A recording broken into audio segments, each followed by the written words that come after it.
Indulgent when we have 2 more games. I think I'll allow myself Andrew Vedius Day. XL are grouped up in the river in the south side of the map, but I don't see any targets from Vitality just yet, and they're going to make the first move. Shenanigans are afoot. He's skilled hook. He has indeed. Spider Nautilus doesn't find a target to hook in the jungle. I should have thought that out before committing. Could not. What do you rhyme with Nautilus? I should have. I don't know. I should have thought that out before committing. Sus? That Oh, looked there sus. you go. That looked sus. Got the ward inside the jungle, but nothing really to make of. Let's touch base a little bit briefly on maybe the early game here. You know, throughout the course of games 1 and 2, Marcoon has had just a fantastic impact. He's been able to punish. I mean, kill participation, 71%. K plus 8 at 14, that's impressive. 4.5, which blows my mind. And wondering whether or not he'll be able to do the same. Here's what I will say about this early game. If Perks doesn't have flash, he's in danger. Orianna, very old school champion that back in the day, you would try and burn her flash early and then you would repeatedly gank her. This was back when, you know, her range was ridiculously long and obviously jungling was a little bit different back then. But a Trundle pillar in this lane when she doesn't have flash, it's very difficult for an Orianna to escape. So that may be a lane that we look for. Well, this time around, the hook's not sus. Rob gets the flay backwards. Some damage traded. I think small advantage to XL. And this is exactly the kind of the secondary part which plays into this mid lane. If an advantage is built up bot lane, one of these champions can start roaming up and impacting that mid lane matchup too. That's going to be a big thing which I'm keeping my eyes on. I mean, of course, for the most part, my expectations are a lot of farming, a lot of full clearing, a lot of scaling. Ooh, exciting. Yep. The one volatile matchup is this top lane one. Alphari has picked a counter pick. There are windows with which Camille can like be stronger or like certain things. I don't know the matchup well enough to exactly highlight to you those small windows, but it definitely can be a volatile one that is typically favored for the Jacks. And of course, volatile matchup with a player like Finn, who's a volatile player and throughout the series has shown a willingness to go forward every single time. The Tryndamere was diving between multiple towers. His Imprior is just really fantastic. And Finn could be a difference maker if he's able to hold back Alphari. And of course, he does have the Ignite, means you're a little bit more vulnerable. Selfmade sees that, but Marcoon is there in time. Yeah, Marcoon this time around make his way up. Selfmade's inside the jungle, and Finn's got the precision protocol. Flash blown already. And Alphari need to be just a little bit more aware. Both players are flashless. Their empowered strike does so much damage, and Selfmade was pinged out. XL aware of his position. Wow, I respect Alphari's aggression there. He literally just flashes, and even though Trundle hasn't fully left yet, he's like, yeah, I can go back in on this. Mainly because he knows that Selfmade is right behind him with the Predator on the volley bear as well. So obviously can't use it just yet, but is primed and ready. Is primed and ready to help support Finn in the top lane. And it looks like he's going for the dive right now. No Finn flash. Just cancelled that back. Marcoon is just south as well. 2v2 being set up on the mini-map yet again. Hook into Flay. Kazi stepping backwards. Flash from LeBron, 110 HP. The bonk lands onto Kazi as Patrick continues to fire out the rockets and Mickey loses his flash. The dive is being set up. Marcoon is ready. Throws out that frozen earth and Finn waiting for the engage. Chomp comes out to reduce the AD damage back and forth. First blood once more to XL, and the tower's helping out. 2 for 1 to XL. Can I just say how much of an MVP ward that was on the Scuttle Crab on the top side? That allows XL to look for something on the bot side. It allows for them to understand what's going to happen towards the top dive. They sniff it out time and time again, and the information battle in the early game is being handily won by XL. Oh, the only bad news for XL is Alphari did die to the tower, so they did not end up getting both kills. He ends up actually walking away with the wave, also pushing towards him. Both top laners will end up TPing, but now Finn is in a precarious position, and Selfmade will likely be looking for a top lane gank, but as his eyes are in bot lane. The Lantern will pull him in. Flash blown from Patrick. Mickey used Q to get to safety. But Selfmade got interrupted by the Jinx traps. I was wondering why he just stopped moving there, but he did actually get interrupted. Alphari, once again, going all in on this top lane. Plus 10 CS, Finn will use the kit to at least jump back and manage to regen some of this thanks to the renewable potion. And Finn with a small advantage. He's down 10 CS. We haven't looked in the middle lane at all. They're dead even, and that's that ward. Well spotted. And look how long Selfmade actually ends up waiting in here, because I mean, Marcoon is just like, well, I mean, there's nowhere else he can be. There's no camps up. I've tracked them, and they're waiting for the wave crash. And this is not even the first time he's been spotted by this ward. I mean, what happens at this point is Finn, the adaptive shield goes on to magic damage. It's a little bit unfortunate, and then of course no damage going over to Alphari. He actually dodged 2 auto attacks as well, which is why he didn't get tagged in that one. Very unfortunate for XL, but still. not the end of the world. They're looking for a dive on Alfari. Oh man, the Hex flash forward into the dredge line. Counter-Strike's gonna block a lot. 3-man stun. Alfari 400 HP. 3 members of XL chasing forward, and ultimately a very clean dive. The kill is secured by Mickey on a very, very effective roam. And Selfmade will here to catch at least a little bit of the wave. It's a top lane life, isn't it, Nightmare? You know, you always try for the 1v1 honorable duel, but always jinglers. But, I mean, it was really good to call out that support roam, though, because Mickey is getting involved, and as much as XL have wanted to play towards this Jinx on the bot side so much, I mean, it doesn't mean that they can't just show up in the right timings to impact the top lane. I will also say that by making that play happen, they force Alfari to lose a lot of farm. He's now not quite level 6 yet. I have to hold my tongue as Perks did look for the shockwave in mid lane, but they've equalized the top lane matchup a lot more now. You can see another death onto Alfari. The items are very similar in top lane. Finn is actually caught up in CS, and so that play was very much needed to prevent this matchup from snowballing out of XL's control. And despite the discrepancy in the jungle farm between Selfmade and Marcoon, because of the assists, Marcoon is actually equal on gold. The observers have just highlighted that. And there's a lot more action towards the top lane as the bottom half of the map has been content, just picking up the CS, trading back and forth. I want to take stock of the fact Kazi and Labrov are both flashless, as is Patrick. Mickey does have that Hex Flash, not the most pivotal, but we have seen a lot of engagements from both Selfmade and Marcoon, so potential to get involved there. Both players, both ADs, level 5, and the supports are level 4. Have you seen a little bit more action than you were anticipating this game, VIT? I know we were, kind of settling in a little for a bit of a farming match, but as you mentioned, I think the most volatile lane top is the one where everything's happening. I mean, I think I just made a mistake not expecting a volley bear to gank, truth be told. My bad, guys. I mean, look, we've seen 2 games of Selfmade. Oh, Selfmade. Oh, this is that happened again. This is a classic. Oh no, I took the blue buff. Oh, what a My shame. bad. Oh, no. But you got to remember that you took Perks' blue buff, and he doesn't remember that. Oh, sorry, he doesn't forget that, rather.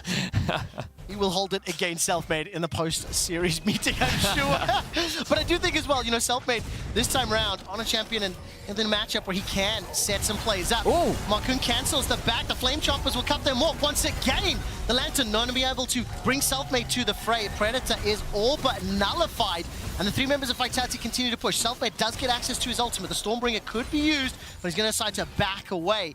And once again, those Patrick Flame Choppers coming in clutch. Yeah, but this is really cool mind games coming in from both sides here, because once the Fellows hits level 6 in the Jinx and Fellows matchup, you get a lot of kill pressure in the 2v2, which you lack before that. It's where the matchup starts to turn around for a brief part in the game before Jinx really starts to become the teamfight monster. Focus goes bot because that kill pressure's there, but XL are there to even it out in the 3v3. I mean, that's huge there for Finn, pushing the wave all the way in, picking up that plate. He was down 12, 13 CS at one point, thanks to the investment of time and resources from Marcoon. Killing an assist, even on CS, and now Alfari's wave is slowly pushing away from him. Okay, and speaking of, actually, just want to revisit that thing about the bot lane, because if Aphelios has control of the wave, it means that Labrov can start roaming. And what does he have to roam with? Look at that vision in the bot side river. Not a blue ward to be seen past the tri-brush. Highlight the vision for me, Nightmare. I can't see it. Oh, look, it's here, and it's over here, too. There we go. It's crazy. Wow, I can visually reinforce my points, Trevor. I know. Next up, do that at the beginning. Castadad always looking to teach. You got schooled there, boy. Normally I do that off air, but I saw an opportunity and I took it. What do you mean? The minimap's bigger already? Okay. Let's also highlight the fact that this time around, Vitality have not been able to pick up an early dragon, unlike the 2 previous games. We were also talking a little bit around how the objective focus and maybe setting up for those team fights could be pivotal based on the 2 team compositions. XL now have a read. Okay. About the Herald. Perks is going to flash away from the engage. Finn stepping forward. Hextech Ultimatum available. And XL fancy themselves not too likely. So who blew their flashes? Marcoon and Mickey for Perks. I think that it was wise of XL to back off. Contesting that in a straight-up 4v4, I don't think would have gone in their favor. I think that's also why Mickey went for that flash play in the first place. If they could catch Perks out right off the get-go, it would have been a much more favorable fight for them, even if they just chunk him out. So good response there from Perks to be able to avoid that play, and Vitality secure themselves the first Herald of the game. My one caveat to that is that, I mean, you don't have your Jinx there, you don't have the Jinx ult, so you would have been an uneven numbered fight, so it would have been quite risky. I actually wonder if XL preferred that hook not to hit, so they're not drawn into the uneven numbers conflict. Maybe that's actually a bit of a side benefit for them. They committed the flashes before they maybe evaluated the costs, and of course Hextech Ultimatum will go down. Finn uses that hook shot flawlessly to escape. Doesn't look like they're done just yet. Stormbringer can get used, but Finn's speed will be able to get him to safety. It costs Selfmade his flash. And the gold is dead even. We've gone past 10 minutes, 2-1, and the Herald is sitting in Selfmade's back pocket. Both of these teams have got scaling on their side, and I'm very intrigued to see how this top lane matchup will influence it, because ultimately it's been skirmishes on objectives that have defined who picked up the 2 previous wins. The person you really need to keep your eyes on is Mickey. He's actually been first on the objective almost every single time. He's always the one roaming ahead of Labrov. And while Labrov often is there to react, it's often Mickey that's the playmaker. He was the one that was influential in the top lane dive. He was there in terms of the Herald play. And Mickey has been very proactive on the map as he looks for another hover around mid. I see him, they're pinging the flashless perks. And we talked about this at the beginning of the game, right? Flashless target, juicy one, especially with that depth charge available. Valkyrie forward is not going to get the knockback that I think Nukeduck was hoping. Had perks come closer to blue side, maybe it would have set it up for that depth charge. I do want to highlight that Mickey point you brought up though, Vedia, sorry to distract, is that in game 1 on the Lulu, he was stepping into perks' LeBlanc time and time again. He was challenging for vision. Mickey, of course, was the player that was brought onto XL that ultimately gave a lot of people confidence he was going to bring them to playoffs, and he did. And just look at this kid's record. 349 games, 217 to 132 win-loss, over 3,300 assists, and that doesn't include the 2 previous games, just by the way. I think Mickey has been a difference maker, and I think in particular, how the team has started to evolve and how they adapted and played game 1 and 2, it's made me a lot more confident versus my expectations of what this series is going to look like. For sure. I think Mickey is a tried and true veteran in the scene. One of the best supports that Europe has really ever had. He's consistently been top 3, and we'll see how much of his impact can influence the outcome of this game. Right now, he's on the roam again. I have my eyes on the mini-map. He's posturing on the bot side of the map, where his Vitality are looking for a gank. Here comes Selfmade. Finn gets chunked out so low and taken out before anything can happen. Marku's going to run for his life. Already used that subjugate. Labrov's joining the fight as well.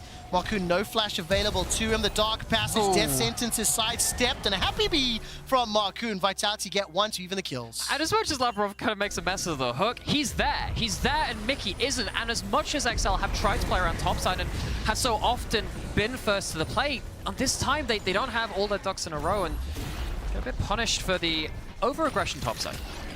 Of course, their Rift Herald was dropped down. Vitality pick up a couple of plates. There's still 1,000 gold up as we're heading past 30 minutes. No dragon secured. And exactly as my analysts anticipated, both of these teams pretty happy to play all their mid-game, late-game. Look for those team fights. Was that another -1 there? I think it was. No, I couldn't quite see it was more the fact that Mickey had my gold support to have gold. Mickey had 3 that. stacks. He hooked in. He was going to hit it, and then Patrick just kind of like took it in front of him. So that was the moment where Mickey was like, and you wonder why I always leave. It's one of these moments I'm literally talking to Venice, looking at his face, and in the corner of my eye, I see a cannon minion. I'm like, okay, we'll roll the dice, but looks as though Vitality starting to push some vision past that river line. This is a control ward.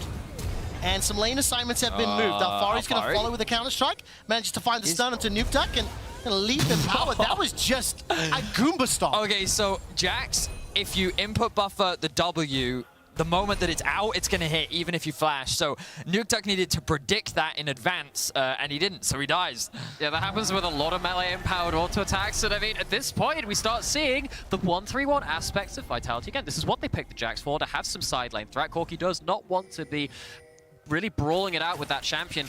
Patrick doesn't want to be down here on the bot out. No, he doesn't. The Flame Chompers this time around won't work. Gale Force already been used, cleanse and flash blown.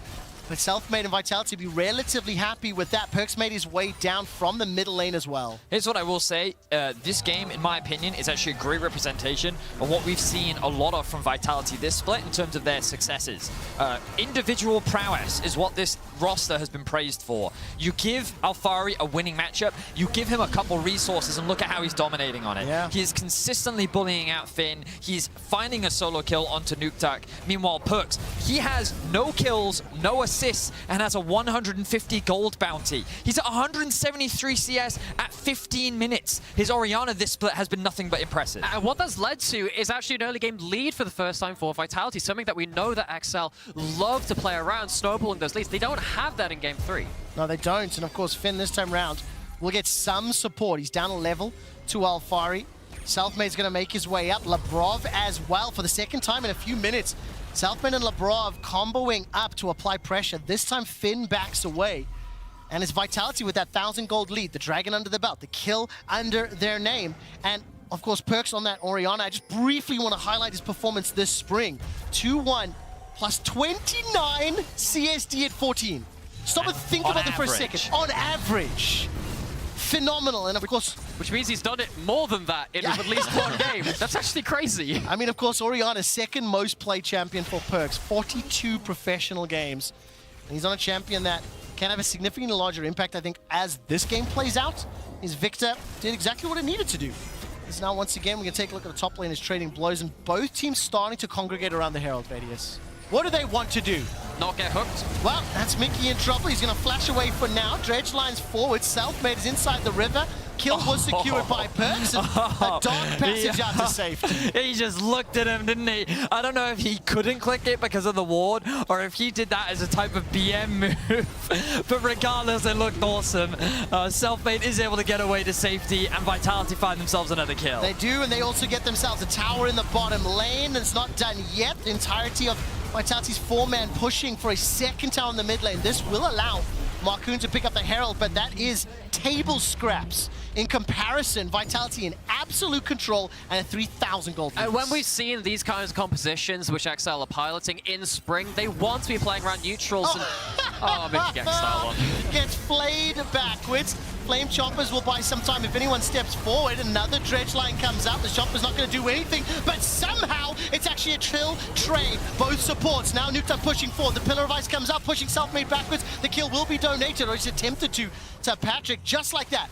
Just like Vitality in spring, a little bit of an overextension gets punished. And you know what I was about to say? It's like, this composition which XL have, they want to really be fighting around neutrals and be given that 5v5, and they just haven't been able to get it. They've been picked off, they've been losing fights in the sidelines, and they haven't managed to get everyone in one place at the right time to really team fight.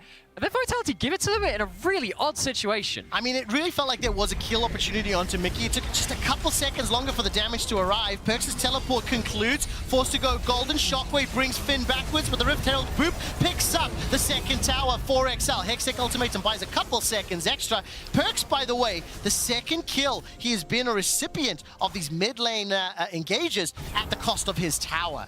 Vitality, yes, they will lose that mid tower. They continue to extend the gold lead, and while there was a small blunder there from Vitality in terms of their overextension, they still maintain control over the map.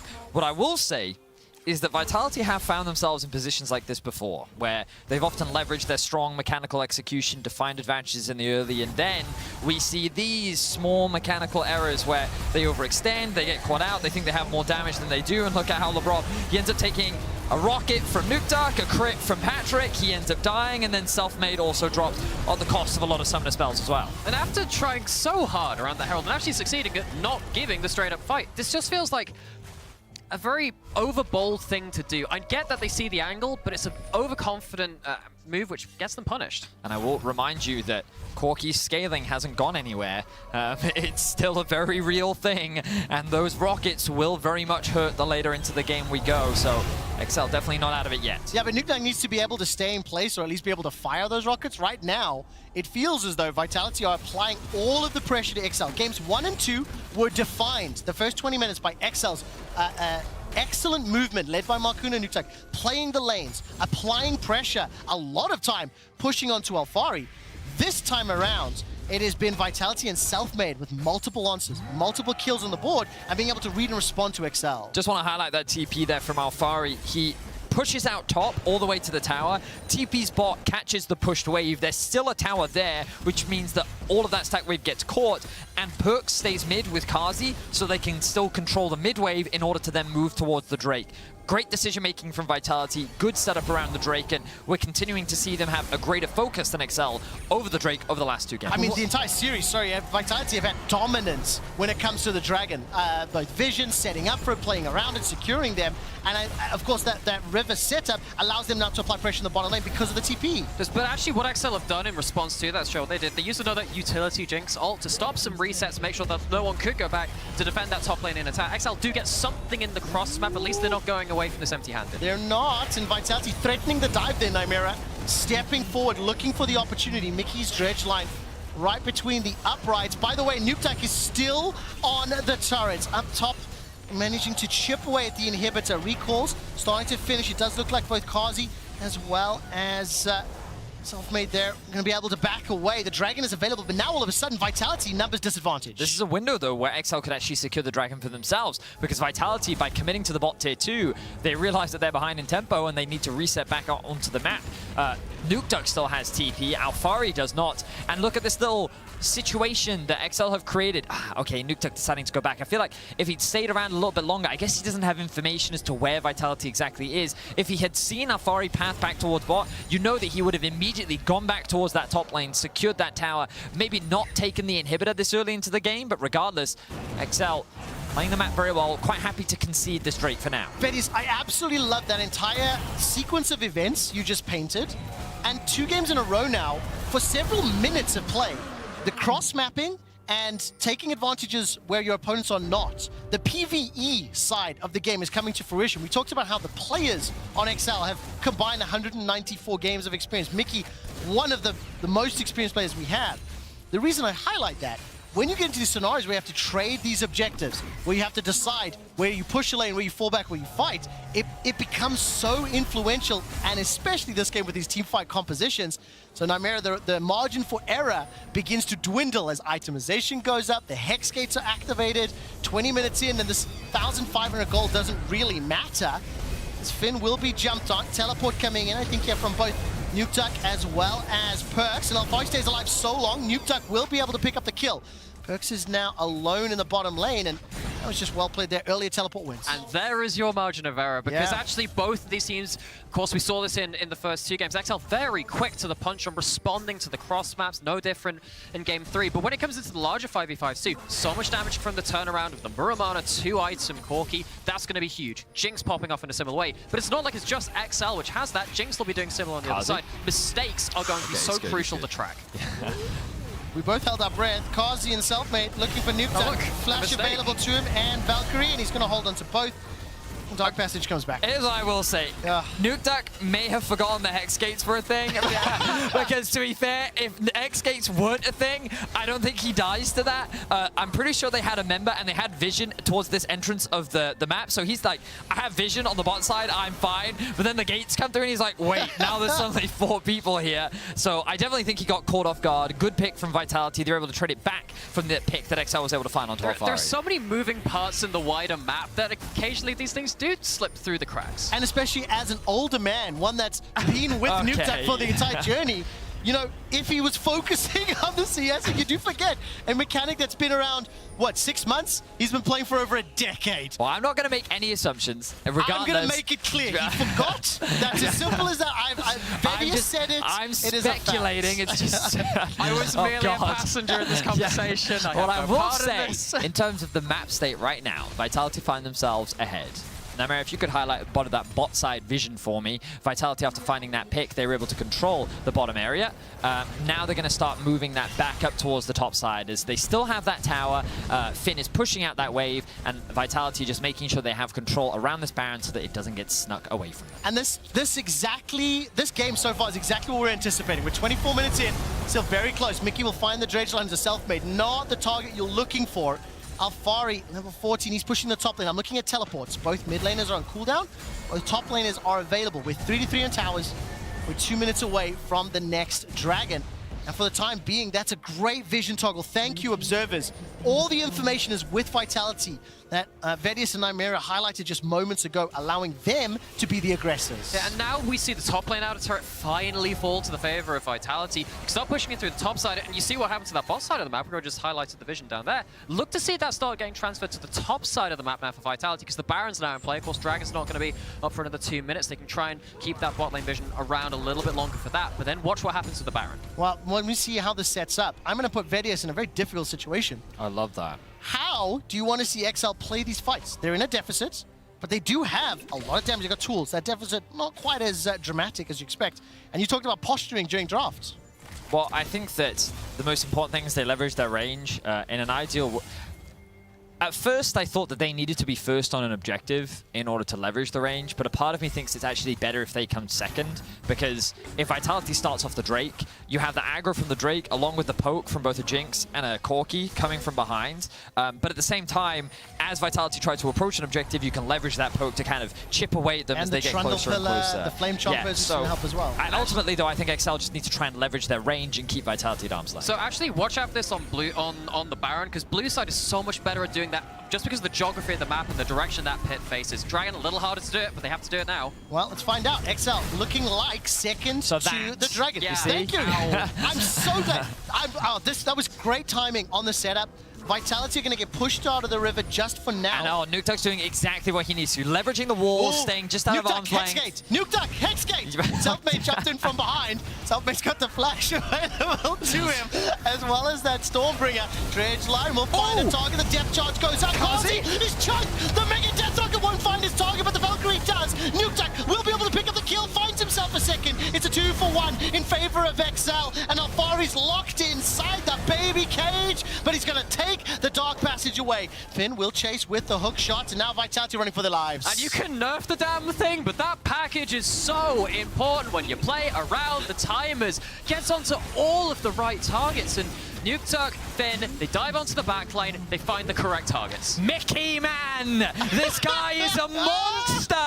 Like, what was that? He literally flashed into the face of Kazi and said, "Hello, it's me!" And he sees him to death. That was absolutely insane. And the expectation being, XL will play will range. XL will keep you at arm length. Mickey just goes, stuff that! Melee Ultimate manages to find the targets. Give me that replay. Give me that replay, because I want to see exactly what Mickey does there. Because the flash at first didn't make sense to me, right? So, like, they're just chipping away. Good poke damage coming out from Nukeduck. He cues the Trundle Pillar, by the way. So he throws out the Q. Yeah, he realizes, hey, I didn't hit anything. So ult into CC flash. He's like, I am locking Kazi down, whether it costs me my life. And then the package follow-up just splits up the fight perfectly to allow Finn to then dive onto the backline. Patrick is completely safe, and Vitality fall apart. I like to think Mickey's internal monologue went something along the lines of, well, I'm here already, may as well keep going, keeps aggressing even further, and Vitality, once they've broken open that structure, the backline carries just couldn't stand a fight. And it's so important for every viewer at home to remember how that played out.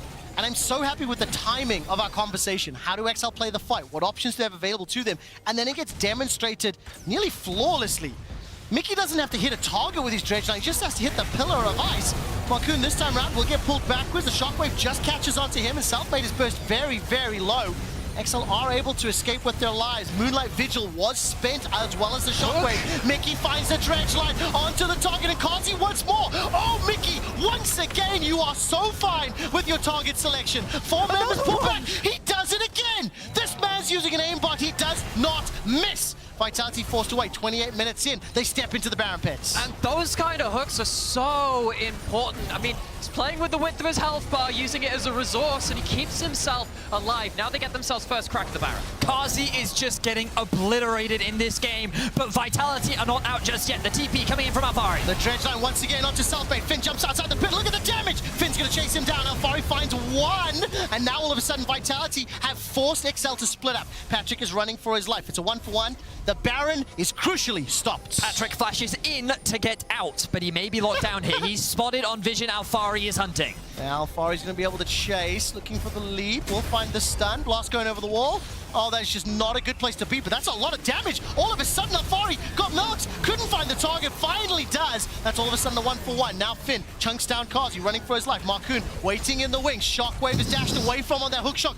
Pixel perfect. Labrov stepping forward, winding up the queue, waiting for it. Not going to just yet.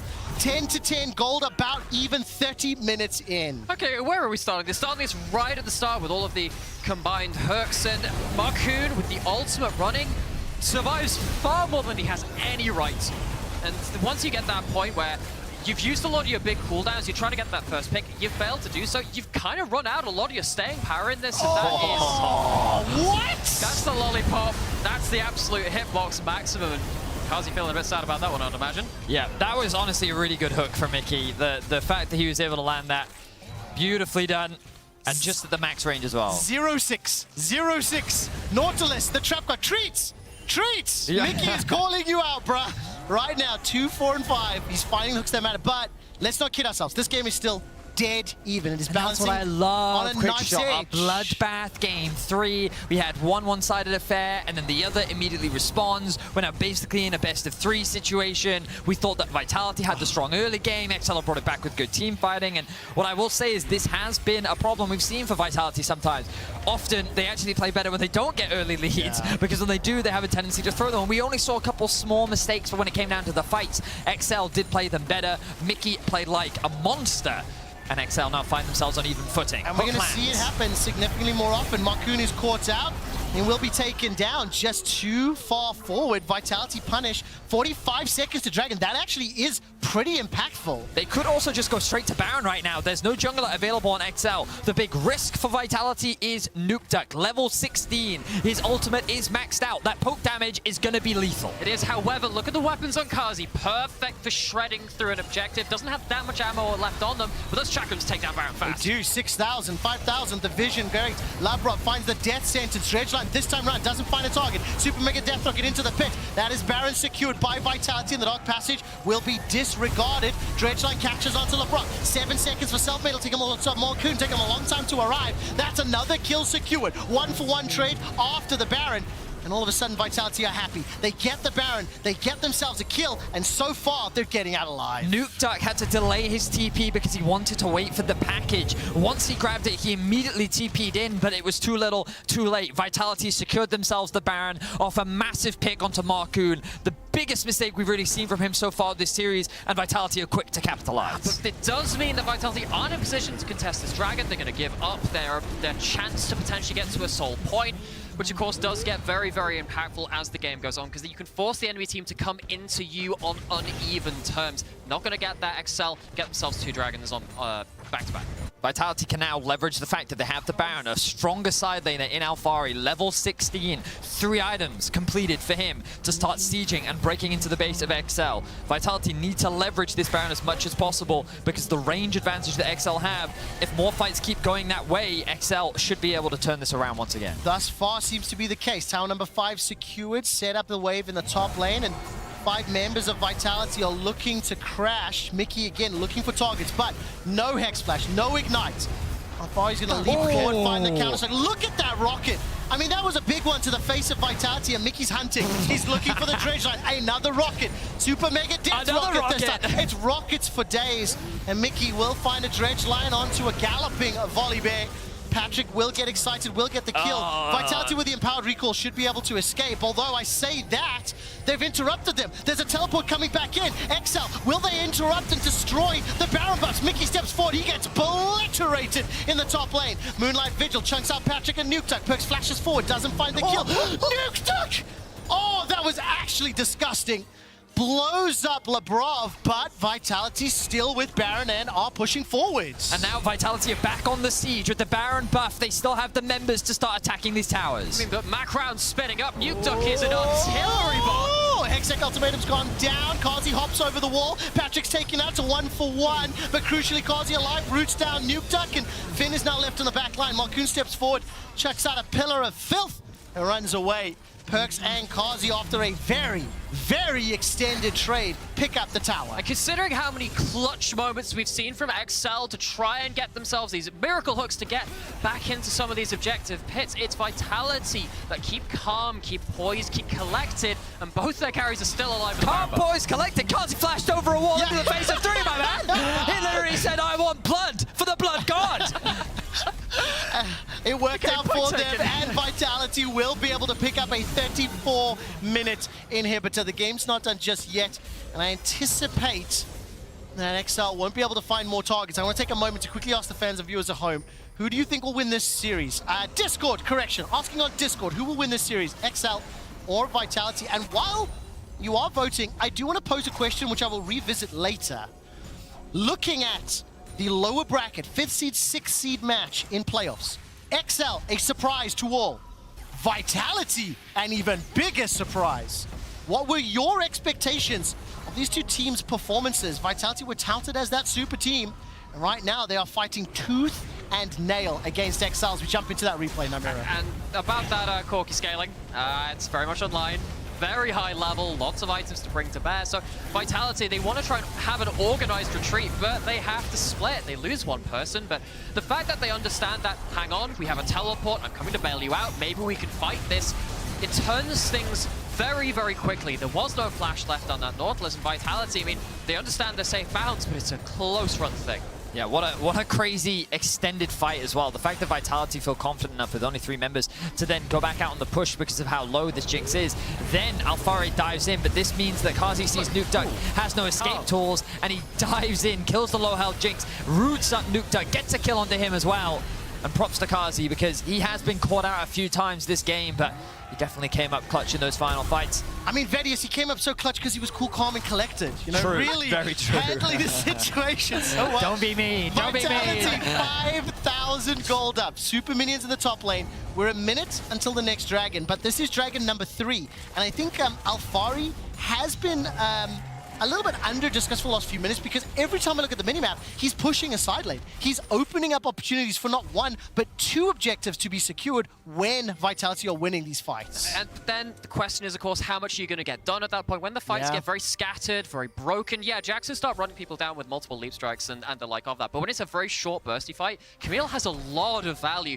Have to see if Finn can bring his own weapons to the table. It's quite nice to see Lebrov playing forward on the front foot, aggressive. This time round he's pinched, got caught out. Dredge line pulls him backwards, the shockwave only catches 1. Nukeduck gets a quick kill. This is 20 seconds before Dragon fins over the wall. Valkyrie from Nukeduck as well. Selfmade escapes with his life for now, but Perch is blown up where he stands. Kazi will get resurrected. 25 to Baron, 10 to Dragon. Excel back in it. And just like that, Vitality fall apart. There was no pressure on the map. 3 members are dead. Excel with those type of death timers could very well look to try and end. Oh my word. Damage. They're going for it. They're going for it. Nightmare dredge line onto the tower. Super Minion's going to get caught out by Nukeduck. Teleport is available to him. Maybe Inhib and back might be the call. 30 pings. seconds. Look at the pings coming down right now. Vitality saying they're going to try and go for the end. 30 seconds for Perks. 35 for Kazi. 4 for Lebrov. This will be a 4v2 for now. 4v3 in a moment. Dredge line catches Alphari. He's locked inside. The Hexic ultimatum goes golden. The Dark Passage is up and Selfmade is melted where he stands. Mickey finds another pixel perfect hook, and Alphari's running for his life. He flashes to safety. 5 members of XL turn their attention to the Nexus turrets. Teleport. Perks is up in 5 seconds. I'm looking for minions. No minions are there. Trading the HP. Shockwave is up. Can Perks save the day? Surely not. 5 members of XL hammering away on the Nexus. Locked inside XL. 2, 1. And what an anticlimactic finish! The fact that XL just finds 3 quick picks onto the 2 massive carries of Vitality, and the game just ends like